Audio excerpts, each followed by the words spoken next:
Late evening settled over Ridgeway town like a soft blanket, coating the streets with silence and dim orange light. The Steel Bear convenience store, usually bustling with hurried customers and late-night snack hunters, had finally reached the hour when the sliding doors were locked, the lights dimmed, and the aisles rested quietly after a long day. As the clock neared 11:30 p.m., only a few lights glowed from the register area and the back room. Inside, Lena Hayes, a 23-year-old cashier with tired eyes and a brave heart, was carefully finishing up her shift. She had been working at the store for 2 years, long enough to know every creaking shelf, every faulty fridge hum, and every regular customer's favorite snacks. But what she never got used to was the fear she carried every night when she had to close alone. Her manager always promised someone would escort her to her car, but promises were cheap and schedules were tight. Tonight was no different. She stood at the register, counting the bills and coins, alert despite the silence pressing around her. The store wasn't empty, not entirely. In the far back corner near the refrigerated section sat 3 men in leather jackets, sipping energy drinks and quietly chatting. Their presence wasn't unusual. They were part of the Iron Vanguards, a biker club known in town for their intimidating look but surprisingly respectful behavior. They came around often, always polite to Lena, always tipping, always leaving without trouble. She liked them more than most customers. Tonight, however, Lena didn't realize they were still inside. She assumed they'd left earlier. She was alone, or thought so. As she locked the register, she felt a sudden tremor of unease. Something in the air changed. A cold shiver crawled up her arms, and then, through the glass front door, she saw them. 3 men she recognized but wished she didn't. Local troublemakers. Drifters with mean eyes, sharp grins, and a reputation for getting exactly what they wanted by using fists or fear. They'd harassed her once before, nothing extreme, just nasty comments and lingering too close, but it had stayed with her like a bad dream she couldn't forget. She swallowed hard. Not tonight, she whispered. Please, not tonight. The automatic doors were locked, but that didn't stop them. They knocked sharply, grinning at her through the glass. Hey, sweetheart. The tallest one said through the door, tapping the pane with his knuckle. We know you're in there. Just open up. We only need something real quick. Lena shook her head. The store is closed. They pretended not to hear. Come on.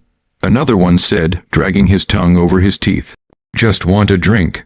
Ain't that right, boys? The third one slapped the door handle, rattling it violently. Open the damn door. Lena gasped and stepped back. Panic bubbled up her throat. She looked around for help, but the aisles stood still, silent, empty. She didn't know the bikers were still in the back, and even if she had, she wouldn't have wanted to involve them. She hated trouble. She hated conflict. She just wanted them to go away. The men didn't relent. After a moment, one of them jerked his thumb toward the side of the building. Back doors always unlocked at night, isn't it? We remember. Lena froze. The back door was faulty. It didn't always latch unless slammed repeatedly. Her manager kept forgetting to fix it. Before she could react, the 3 men grinned in unison and disappeared from the front door. No, no, no, Lena whispered, rushing toward the employee area.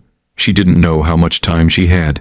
Her breathing quickened. Her heart slammed painfully against her ribs. She reached the hallway leading to the back room just in time to hear the heavy metal door creak open. They were inside. Her blood went cold. Well, well, well, the tall one said as he stepped into the hallway, smirking like a wolf spotting a cornered deer. Store may be closed, but the night ain't. Lena backed away. You need to leave right now, please. The second one laughed. Why you scared? We're just saying hi. We want a little customer service. The third added, cracking his knuckles. Lena's voice barely worked. Please, go. I'll call the police. No, you won't, the tall one said, suddenly lunging forward and grabbing her wrist. She yelped in pain as he twisted it slightly. See, easy. She tried to pull away, but his grip tightened. Fear stabbed through her like lightning, and that's when it happened. A sound cut through the store. A deep, low rumble. Slow footsteps, heavy, purposeful. From behind the chip aisle, a shadow moved, then another, then another. The thugs turned, confused, and out from behind the shelves stepped the Iron Vanguards. Not 2, not 3, but 7 enormous leather-clad bikers who had been quietly hanging out in the store after a long ride, taking a break where it was warm, safe, and stocked with snacks. Their presence filled the store like thunderclouds rolling over a quiet field. Leading them was Bull, the club's vice president, A mountain of a man with braided beard, tattoos crawling up his neck, and eyes colder than December steel. When he spoke, his voice was deep enough to rattle shelves. "You boys look lost." The thug holding Lena dropped her wrist instantly. "Oh, we didn't know." Bull took a single step forward, and the floor seemed to tremble. "You touch her?" he asked, staring straight at the thug. "And no, we were just, looked like you touched her," another biker said, cracking his knuckles. "I don't like people touching our friends," said a third. Lena's heart stuttered. "Friends?" The thugs backed up, trying to squeeze together like frightened animals. "It was a misunderstanding," the tall one sputtered. "We were just buying a drink. Stores closed." Bull said, "Didn't you hear the lady?" One thug tried to laugh nervously. "Come on, man, don't make this a big deal. We'll just go." Bull held up one thick finger. The man froze. "You break in through the back." The thug swallowed hard. Door was open. "It wasn't open," Bull growled. "You forced your way in." No, we didn't mean." "Shut up," Bull said, "and apologize." The thugs nodded frantically. Sorry, we're sorry." But Bull wasn't talking to them. He turned to Lena. "You okay?" She nodded shakily, rubbing her wrist. I think so." Bull looked back at the thugs. "Not good enough, Neil?" The men stared in shock. What? Neil?" Bull repeated, his voice like thunder. They dropped instantly to their knees, hands up in surrender. "Now," the Bull said, "you're gonna stay put while we call the sheriff. You don't move, you don't speak, you don't breathe too loud. If you do." Another biker stepped forward and cracked his fist into his palm. The message was clear. The thugs trembled so hard one of them nearly tipped over. Lena watched in disbelief as the mighty, terrifying men who had moments ago been threatening her were now reduced to shaking cowards kneeling on the dirty tile. Bull turned to Lena again, his voice softening. "Sit down, sweetheart. You're shaking." She hadn't realized she was. He gently pulled a stool from behind the counter and helped her sit. Then he lightly checked her wrist. "This hurts." "A little," she admitted. He nodded. "We'll make sure they pay for that." The smallest biker, whose nickname was ironically Tiny, pulled out his phone and dialed. "Sheriff's gonna love this," he muttered. "He's been trying to nail these guys for months." While they waited, the thugs remained kneeling, occasionally whimpering, sweating bullets as the bikers watched them like hawks.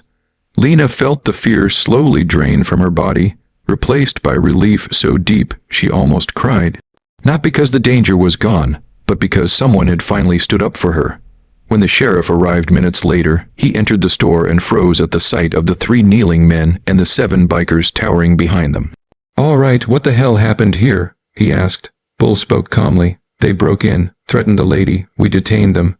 The sheriff nodded with relief. "Good work, boys. I owe you one." One by one, the thugs were cuffed and dragged out, still shaking, still looking anywhere but at Lena or the bikers. Once they were gone, the sheriff turned to her. "You okay, miss?" She nodded. "Yes, thanks to them." After the police left, Bull approached her again. "Lena, you shouldn't be closing alone. Not with scum like that around." She sighed. "I know.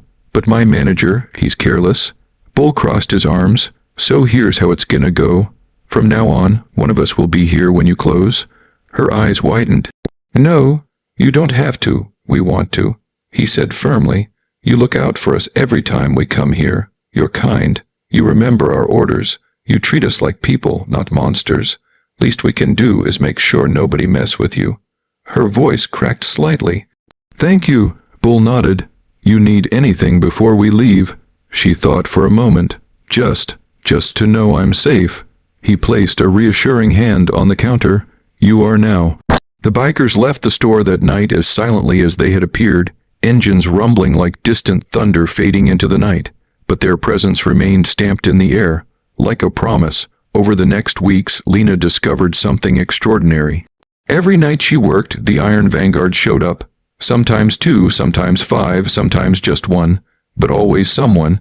They stayed quietly in the aisles, acting like regular customers, but their real purpose was obvious.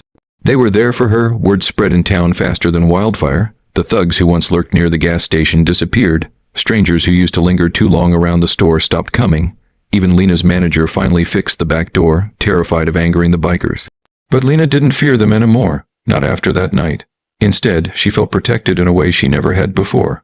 One evening, just before closing, Bull approached the counter with an energy drink and a bag of jerky. "You doing all right?" he asked. She smiled. Better than all right. Good. She scanned his items and handed him his receipt. Bull, she said softly. Yeah. Why did you help me that night? Really? He thought for a moment, then leaned on the counter. Because good people are rare, and when we find one, we protect them. Emotion swelled in her chest. I'm really glad you guys were there. Bull smirked. We're always around. People just don't notice till they need us. She chuckled. You're like guardian angels. More like guardian devils. One biker joked from behind him, making everyone laugh. Bull winked at her. Close up safe tonight. She watched them walk out, their laughter echoing softly as the door shut, leaving her with a feeling she hadn't felt in years. Safety, the kind that didn't come from locks or alarms, but from knowing someone had her back. Weeks turned into months, and the store once again became a normal place, but Lena was never alone again. The bikers kept their silent promise. Not one thug ever dared step foot in the store after dark, and every time she saw the Iron Vanguard stride in massive, leather-clad, intimidating to the world but gentle to her, she remembered that night. The night the wrong men came looking for trouble and the right men were already waiting in the shadows. The night she learned that sometimes the most unexpected people become your shield, and sometimes the scariest-looking men in town are the ones with the biggest hearts. And because of them, she never lived in fear again.